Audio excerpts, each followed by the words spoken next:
A very good morning, students. Hope you all are very staying safe and healthy and taking care of yourself. Let's start today's lecture with another organelle, that is ribosomes. So today we are going to discuss two structures. One is ribosomes and another is cytoskeleton structure.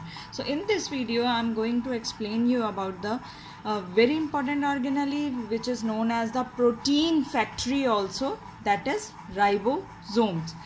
Ribosomes, as you can see, that first let's go through its little background. It was first time isolated by the scientist, that is Claude, C-L-A-U-D-E. Claude, he isolated it from cytoplasm, but that time he was not known that these were the ribosomes. He called them microsomes at that time. The term ribosome, it was given by another scientist, Palade. That is why the ribosome has another name in few books, that is Palade's particles also. That is known as Palade's particle also. It is known as protein factory also. Then next point about ribosome is which kind of organelle it is. It is a non-membranous. It does not have any membrane. So it is a non-membranous bound organelle, right? Usually you can observe it as a freely in cytoplasm, or sometime it is observed on any membrane. It is present in both prokaryotes and eukaryotes, but there are few exceptions, like mature sponges you cannot find ribosomes there. Mammalian RBCs are also devoid of ribosomes. Ribosomes are also not present in the mammalian RBC. So these two are the exceptions where you cannot find, we are not able to find the ribosomes. Now where are they found? Then question comes, they are found in organelles. You are now, I think, easily can correlate it, because we already done with mitochondria, we already done with the plastids. So where are they found? If they are found in organelles, then these are mitochondria and plastid. But here sometimes question arise, ma'am, what about ER? I will come to, that is my next point I will discuss. That is mitochondria. If ribosomes, they are present in mitochondria, they are known as mitoribosomes. If they are present in plastids, they are known as plastidoribosomes. Clear? Where are ribosomes present in cell? I don't think that anybody who does not know this answer, that they are present in cytoplasm, and we have discussed them, they are attached on membrane also. So if they are present in cytoplasm, they are known as free ribosomes. If they are attached on any kind of membrane, where they are found attached, first is ER, then we have seen them on the can see them on the nucleus also, nuclear membrane also. That kind of ribosomes are known as bound ribosome. No, nothing to worry that you cannot understand this, that cytoplasm, they are scattered in cytoplasm, that is why they are known as free ribosomes, because they are present on some surface, that is why they are known as bound ribosomes. Let's talk about its structure now. Usually when we draw ribosomes, we draw it like this. This is the structure of one ribosome. So but ribosome has two units. As you can see, I have drawn like one larger, one smaller subunit. So ribosome is made up of two subunits. One is larger and one is smaller subunit. Larger subunit is always attached on the membrane. It is a dome shaped like structure. If this is your ER membrane, then on ER membrane, if ribosome is present there, then your large subunit will be found attached on the membrane. That is why I have written here that it is always found attached. Smaller subunit remains free in cytoplasm. It attached to, very important point you need to notice here, that smaller subunit attached to larger unit only and only when proteins have to be synthesized. Every time in a cell, protein cannot be synthesized. So when this process has to occur, only and only at that time with larger subunit, small subunit will attach. Otherwise, they remain free in cytoplasm, right? Let's move to next point about, again, one more point about larger subunit. Now they attach to membrane with a protein that is known as ribofourin, like this. If suppose these are your ER membrane, right? This is your larger subunit. So when larger subunit is attached to this membrane, that is this is ER, endoplasmic reticulum membrane. So when ribosome is attached, larger subunit, again I am repeating, larger subunit attached to ER membrane, the protein which is help in attachment, that is known as ribofourin. Clear?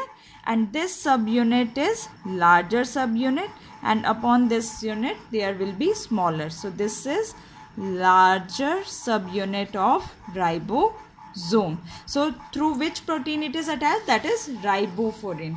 Now ribosomes, as you said, two parts. They have two parts. One is larger, one is smaller. But ribosomes are on the basis, they are of two types. Ribosomes, we discussed that in prokaryotes there are 70S, in eukaryotes they are 80S. So the ribo, on the basis of their sedimentation, they are of two types. S is known as sedimentation coefficient, and in few books you will find another name, that is Swedberg's constant. Basically, what is sedimentation? Sedimentation, what is at what rate some substance or particle they are going to settle down at a surface. If you are like dissolving, then at what point of time, at what rate these particles they are settled down, that coefficient is known as your sedimentation coefficient. So on the basis of that, we always write ribosome as 70S and 80S. 70S means their sedimentation rate is 70 in prokaryotes, and in eukaryotic cell they are found to be sediment at the rate 80S, right? Now we have discussed that every ribosome has two parts. One is larger, one is smaller. So 70S also has two parts, larger and smaller. Larger part is 50. So if I have to draw it, what will be this part? This part will be 50S, and smaller, this will be 30S.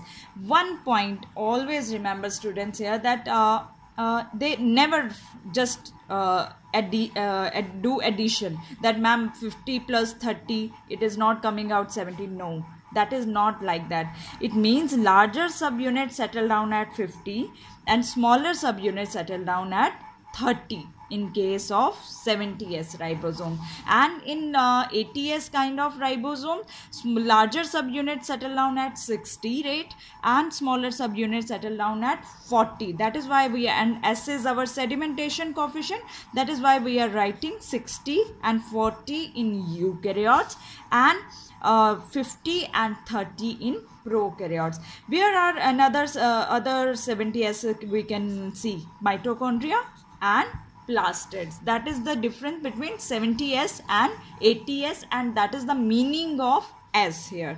Now, what is ribosomes made up of? Ribosomes are made up of, usually, as you can relate the name, ribosomes. They are made up of ribonucleoprotein. So one part is very clear that they are having protein. The another thing they are having is rRNA. rRNA is known as ribosomal rRNA, which help in the formation of ribosomes. So it is made up of ribonucleoprotein particles, means rRNA. That is also, RNA is the genetic material in few organisms also, like DNA in human beings. So RNA is genetic material in few viruses also, right? So made up of rRNA and protein. rRNAs has different types. It can be rRNA, then there is type of RNAs mRNA, there is different, so they have different function, but that is not our purpose to discuss here. So ribosomes are made up of ribonucleoprotein particles, right? Now let's move on to that how these particles are arranged. When especially if I talk about the structure of ribosome, this is larger subunit, and larger subunit is attached to ER membrane. So when protein, now you can correlate the function of ribosome with ER, that is protein factory. When proteins are synthesized in, or polypeptides, they are synthesized in ribosomes, they pass to which structure?